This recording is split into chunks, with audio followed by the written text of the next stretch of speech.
Time Barbarians is a low-budget fantasy sword and sorcery film taking place somewhere in the past where the brave and strong warrior Deron is in charge of protecting his barbarian village, his queen Lystra, and a magical amulet that contains great powers within it and gives extra protection for the villagers.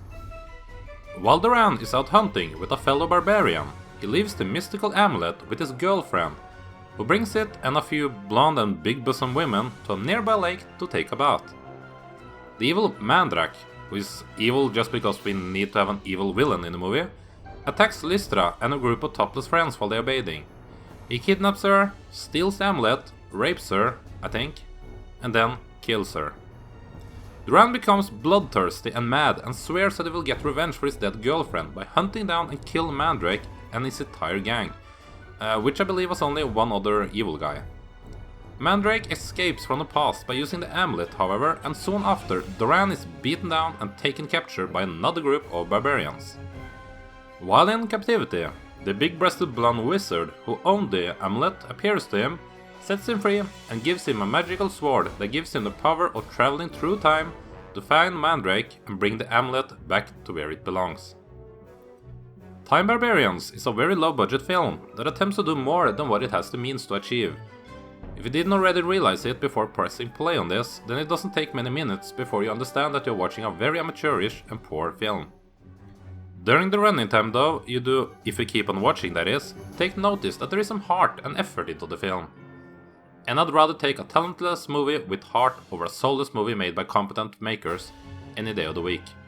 The first part, set somewhere in the past, is mostly located in the woods where we see amateurish sword battle after sword battle, only interfered with some love scenes between Deron and Lystra, and the occasional scenes where they remember to keep the plot going forward. These scenes become boring quite quickly as the acting and dialogue are just dreadful. Here's a fine example of what you can expect if you watch Time Barbarians. Each day, I'm honored to be your queen. My grandfather gave me fair warning. And you too must beware its power. For with a thought one can travel great journeys to lands never seen by thine eyes. A land where one may never return. So dream not of lands other than this, or you shall leave me forever. These actors, God bless them, can't deliver a single line in a believable fashion. The fact that some of them have made a career out of acting also makes me believe that they shouldn't be faulted alone for this, as the director/writer, Joseph John Barmettler, most likely are also to blame for this. This is his first feature film as a director and as a screenwriter. He did actually go on to work on plenty of other productions after this, doing everything from directing, writing, producing, and editing on several movies and television shows. You will not believe that if you judge him solely on this work though. It almost feels like he was a Dungeons and Dragons nerd who wanted to mimic cool movies he had seen during the 80s himself, and, well, perhaps that's close to the truth, who knows. The cheap look of everything though, including the costumes, setting, pretty much everything, makes the amateurish mix work in a so bad it's good manner. For some unknown reason, they seem to be very proud of the music score by Miriam Cutler, as it plays throughout nearly every scene of the movie. And I'm talking about the very same score, or if it was several ones, then they just had small variations from one another. There are no character development either, of course. Deron is good because he's the hero of the film, Mandrake is evil because he's the villain. That's all there is to their characters. There's no explanation of their previous relationship before the story of this movie or anything, even though Deron has apparently cut off the hand of Mandrake at one point. Couldn't they at least given us the backstory for that battle or something? And what about the bloody amulet? What protection did it really give the village, and why did they need to get it back? It sure didn't help out Lystra very much. And if they actually explain these things during the film and I missed it, then I'm sorry. It's easy to let the mind wander elsewhere while watching Time Barbarians. To die. Die. I have this.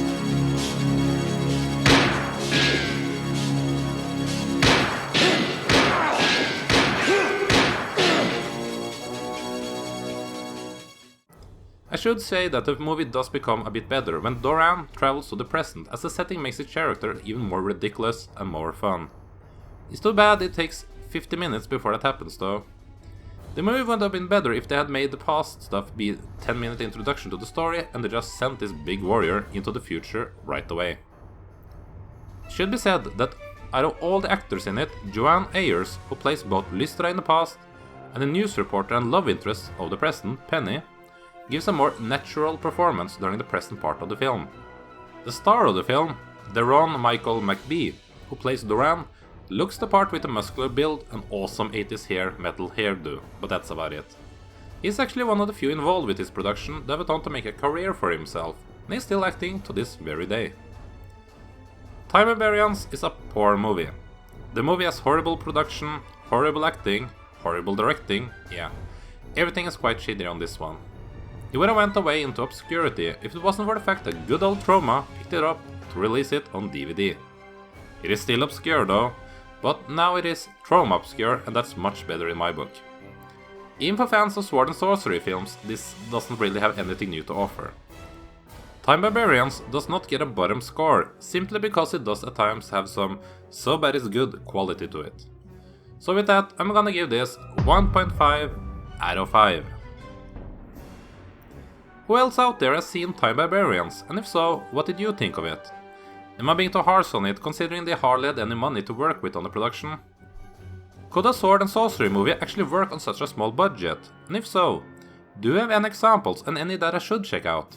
Let me know in the comment section below, and make sure you subscribe for more movie reviews coming to this channel in the near future. Thank you for watching.